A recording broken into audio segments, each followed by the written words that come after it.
Hello my dear students, welcome to my channel Triyasha study centre. Friends, তোমরা যারা দ্বাদশ শ্রেণীতে পড়ছো তোমাদের আজকের আরও একটি আবার পরিবেশের ভিডিও আমি পাঠাচ্ছি। আর একটা দিন কি দুটো দিন দেরি করলে তোমরা ইংরাজি এবং বাংলার কন্টিনিউ তোমরা ভিডিও পেতে থাকবে।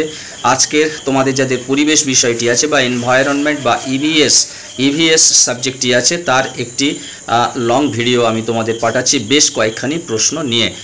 তোমরা জানো যে তোমাদের প্রথম অধ্যায় এখন চলছে বাস্তুবিদ্যার এটি তোমাদের বড় ভিডিওর তৃতীয় পার্ট। এটি আজকের তোমরা অবশ্যই করে পুরো ভিডিওটি দেখে নাও এবং তোমরা যারা এখনও চ্যানেলটি সাবস্ক্রাইব করোনি অবশ্যই তোমরা চ্যানেলটি সাবস্ক্রাইব করে নাও এবং বন্ধুদেরকে লিঙ্ক বেশি করে শেয়ার করো। এসো আমরা প্রশ্ন উত্তরগুলো তৈরি করে নিই।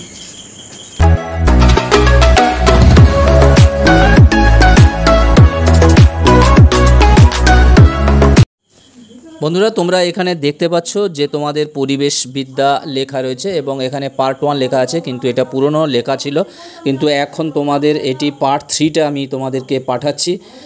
এসো আমরা প্রশ্ন উত্তরগুলো আমরা দেখে নিই। প্রথম প্রশ্নটি দেখতে পাচ্ছ তোমরা, কোন পরিবেশবিদগণ প্রথম অটো ইকোলজি ও সিন ইকোলজি কথাগুলি ব্যবহার করেন? অ্যান্সার হবে স্করটার এবং কির্চনার, SCHROCTER।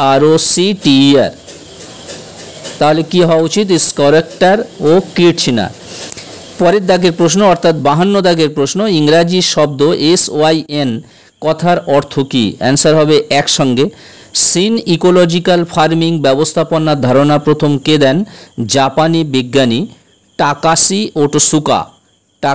ওটোসুকা। সিন ইকোলজিকে কয়টি শ্রেণীতে ভাগ করা হয়? 3টি শ্রেণীতে ভাগ করা হয়। 55 দাগের প্রশ্ন, কোনো স্থানের জলবায়ুর সঙ্গে ধীরে ধীরে অভিযোজিত করে যে ইকোলজি গঠিত হয় তা হলো বায়োম ইকোলজি। কোন পরিবেশবিদ সর্বপ্রথম বায়োম শব্দটি ব্যবহার করেন? মার্কিন পরিবেশবিদ ফ্রেডেরিক ই ক্লিমেন্টস প্রথম বায়োম শব্দটি ব্যবহার করেন। ফ্রেডেরিকের লেখা শীর্ষক প্রতিবেদনটির নাম হলো জার্নাল অফ ইকোলজি। পর্দাগের প্রশ্ন দেখতে পাচ্ছ, ইকোলজিক্যাল সোসাইটি অফ আমেরিকার অধিবেশন কত খ্রিস্টাব্দে সংগঠিত হয়েছিল? অ্যান্সার হবে 1916 খ্রিস্টাব্দে। ক্লিমেন্টস ও সেলফোর্ড জলবায়ু ও ভৌগোলিক অবস্থান সম্পর্কে যে গ্রন্থটি রচনা করেছিলেন সেটি হলো বায়ো ইকোলজি। 60 দাগের প্রশ্ন, একই ধরনের পরিবেশগত অবস্থায় একই ধরনের জীবের সমাবেশ ঘটানোকে বলে জীবন অঞ্চল বা লাইফ জোন। একই ধরনের পরিবেশগত অবস্থায় একই ধরনের জীবের সমাবেশ ঘটানোকে বলে জীবন অঞ্চল বা লাইফ জোন। একটি অঞ্চলের বাস্তুতন্ত্র ধীরে ধীরে প্রাকৃতিক পরিবেশের দ্বারা প্রভাবিত হয়ে নতুন বাস্তুতন্ত্রে পরিণত হওয়াকে বলে ইকোক্লাইন। পরিবেশগতভাবে স্বতন্ত্র ও সুস্পষ্ট ক্ষুদ্রতম ল্যান্ডস্কেপ একক হলো ইকোটোপ। তুন্দ্রা শব্দটির অর্থ হলো অনুর্বর বা পতিত ভূখণ্ড।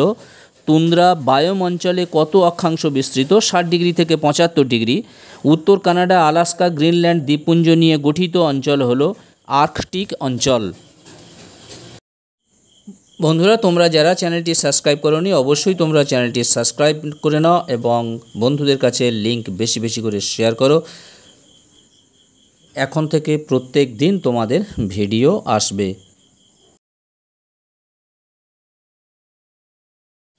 পরের দাগের প্রশ্ন রয়েছে দেখতে পাচ্ছ, মাটির স্তরের নিচে বরফের স্তরের উপস্থিতিকে বলে পারমাফ্রস্ট।